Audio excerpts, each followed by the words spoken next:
જમ્મુ કાશ્મીરમાં જે ગુજરાતીઓ ફસાયા હતા હવે તે બધા જે પ્રવાસીઓ છે તે ગુજરાત આવવા રવાના થયા છે। પહેલગામમાં જે આતંકી હુમલો થયો હતો તે બાદ પ્રવાસીઓ ત્યાં જમ્મુ કાશ્મીરમાં ફસાઈ ગયા છે। ગુજરાતના તમામ પ્રવાસીઓ પરત ફરવા માટે રવાના થયા। સમાચાર સામે આવી રહ્યા છે જેમાં ભાવનગર, બોટાદ, પાલીતાણા, મહુવાના આ પ્રવાસીઓ છે જે હવે ગુજરાત આવવા માટે પરત ફરી રહ્યા છે। ગઈકાલે હુમલો થતાં જ આ પ્રવાસીઓ રવાના થયા હતા।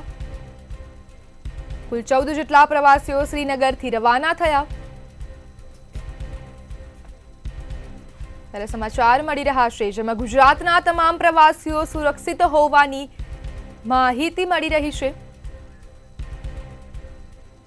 પાલીતાણાના શ્રેયાસ શાહ દ્વારા આ વિગતો આપવામાં આવી છે। પ્રવાસ અધૂરો છોડી વતન પરત ફરી રહ્યા છે અનેક પ્રવાસીઓ, જ્યારે હવે ગઈકાલે હુમલો થતાં જ જે પ્રવાસીઓ હતા જે ગઈકાલે જ રવાના થઈ ગયા છે।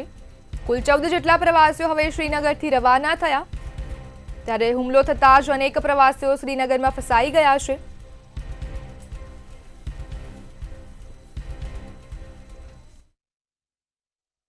હું શ્રેયાસ શાહ છું। અમે લોકો ટોટલ 14 મેમ્બર છીએ। ત્યારે હુમલો થયો ત્યારે અમે પહેલગામ જવાના રસ્તા ઉપર જ હતા।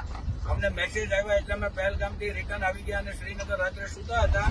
સવારમાં જલ્દી 4 વાગે નીકળીને કટરા તરફ આવી રહ્યા છીએ। લગભગ રાત્રે 6 થી 7 વાગ્યા સુધીમાં કટરા પહોંચી જશું।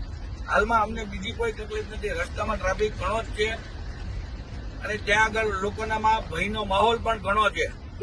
અત્યારે લોકો ડરેલા છે। અમારી સાથે પણ નાના નાના છોકરા લોકો છે, નાની લેડીઝ છે, બધા અત્યારે ડરના માહોલમાં જ છે હજી સુધી પણ। ગઈકાલે ટેરરિસ્ટ એટેક થવાથી અમે અમારો અડધો પ્રવાસ પણ ટૂંકાવી દીધો છે અને અમે પ્રવાસ અમારો કેન્સલ કરી કાઢ્યો છે। પ્લસ જમ્મુ પાસે ભૂસ્ખલન થવાથી ચાલુ રોડ બંધ છે એટલે ફરી ફરીને આવવું પડે છે।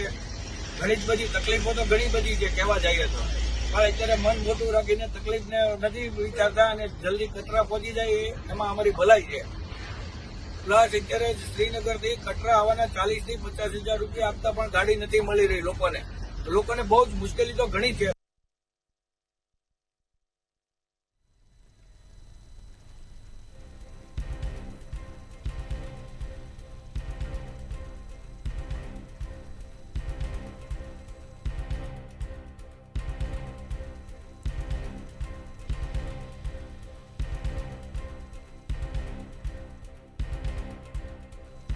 ગુજરાતના તમામ પ્રવાસીઓ હવે સુરક્ષિત છે તેની માહિતી મળી રહી છે। પાલીતાણાના શ્રેયાસ શાહ દ્વારા આ માહિતી આપવામાં આવી છે। જમ્મુ કાશ્મીરથી ગુજરાતી જેટલા બી ગુજરાતી હતા તે બધા પ્રવાસીઓ હવે ગુજરાત આવવા માટે રવાના થયા છે। પ્રવાસ અધૂરો મૂકીને હવે પોતાના વતન પરત ફર્યા। જ્યારે હુમલો થયો હતો તેના બાદ હવે તે પરત ફર્યા છે। કુલ 14 જેટલા પ્રવાસીઓ શ્રીનગરથી ગુજરાત આવવા માટે રવાના થયા। ત્યારે પહેલગામ આતંકી હુમલાને બાદ શ્રીનગરમાં ગુજરાતી પ્રવાસીઓ હવે ફસાઈ ગયા હતા તે હવે વતન આવવા માટે રવાના થયા છે। ગુજરાતના તમામ પ્રવાસીઓ પરત ફરવા રવાના થયા।